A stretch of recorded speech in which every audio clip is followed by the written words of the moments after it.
extremely atmospheric and a wonderful example of storytelling without words until the ending, when the words truly matter. And that's what made me spark up and take each word to heart. Um, so they relied instead before on pacing, on this really full, lush music score and soundscape to guide the viewer through the experience. Um, and when you only rely on the visual, our perception can sometimes not tell the whole story. So it was kind of lovely to get that exchange at the end from the sky and the stranger. And it was deeply moving. And I thought the message of acceptance of the present moment was really vital. It all fit together so beautifully in such a wonderful story. I mean, the black and white was perfect, and then having that really cool change for the color, like you're experiencing all of this with him. Ingenious that it was through the glasses and through like one of those ads that we all see on social media that's coming up, that he bought these and then boom, everything was in color. I loved how they did that, how they went through, and I thought that it was really well acted. He did a fantastic job selling it too, so I thought that that was great. Um, they really had their story down, beginning, middle, and end, what they wanted to do with it, and it was just very, very seamless. So great job. Really at its best when it was working as a purely sensory experience. The scenes near the end with the dialogue, they are still good, but I think that this film is really excelling when it's using just visuals and just sounds to tell a story all on their own. I think that it does that really well, and I really appreciated that and really enjoyed that. Um, I think that the message here was a good one. It was a little heavy-handed, I think, near the end, but it was still presented well, and it's still a good message to have in the film. I think that the sound design here was super impressive. Just scenes of the protagonist either working near the beginning or when he's sitting outside near the end or in between when he's wandering around the world, just kind of taking things in. And really starting to appreciate what's going on around him. The sound really does a good job of complementing that. The focus is on the visuals. That's the obvious, kind of apparent thing. But the sound is supporting that and adding to it in a way that I really enjoyed and I think is pulled off very well. Starts off as black and white. You have this messy room, so I'm thinking, okay, is this a symbolism of depression? Is this room a symbolism of his mood? He's painting, everything is gray, you can't see color. So I'm thinking, okay, maybe this guy's clearly colorblind. It's we're viewing the world through his eyes, since this is the way he sees everything. He gets these glasses in the mail. Fire glasses, by the way. I love them. I'm a real big fan of glasses. And putting them on, it's his first time seeing color.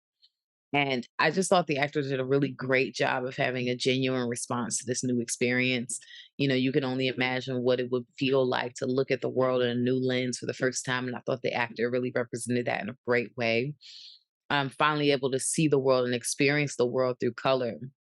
But for him, it's only temporary.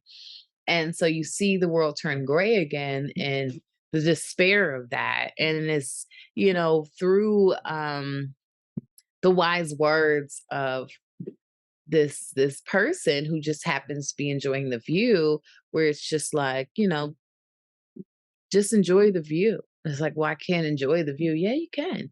You can still enjoy the view through all these other senses that you have: smell and touch and taste. And I think that he starts to see the world in a whole new way yet again. It's like, okay, you can't see the color of it, but you can also sense the world in all these different ways.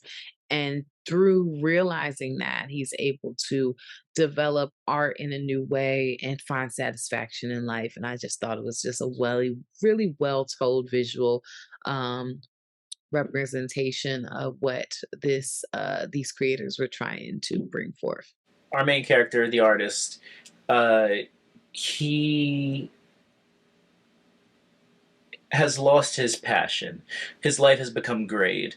But he found a new vice, in this case the glasses, which have given him a newfound inspiration on the beauties of life. However, by using this vice, even with it, he still isn't able to find that inspiration he wants, because though he can see in color, his paintings are still gray. Uh, and the man on the bench, for me, it felt like the lesson is to sometimes you just need to take a step back. Uh, his suggestion was, if you can't see in color, then why not listen? Uh, Sometimes we need to just take a step back on the things we do, uh, and just appreciate the moment.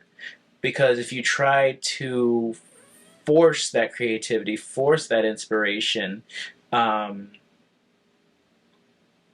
it's never going to come out authentic. And I think that's a very important lesson, especially for creative types.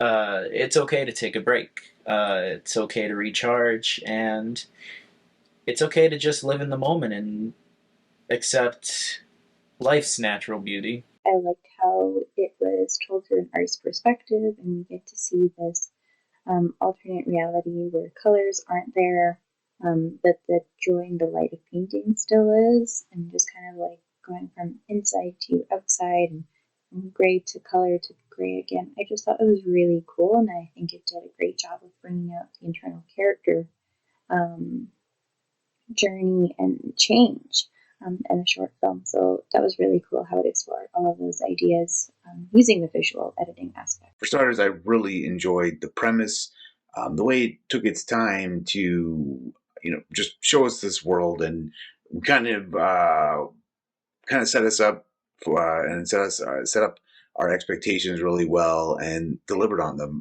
Really good execution, and again, a really enjoyable premise.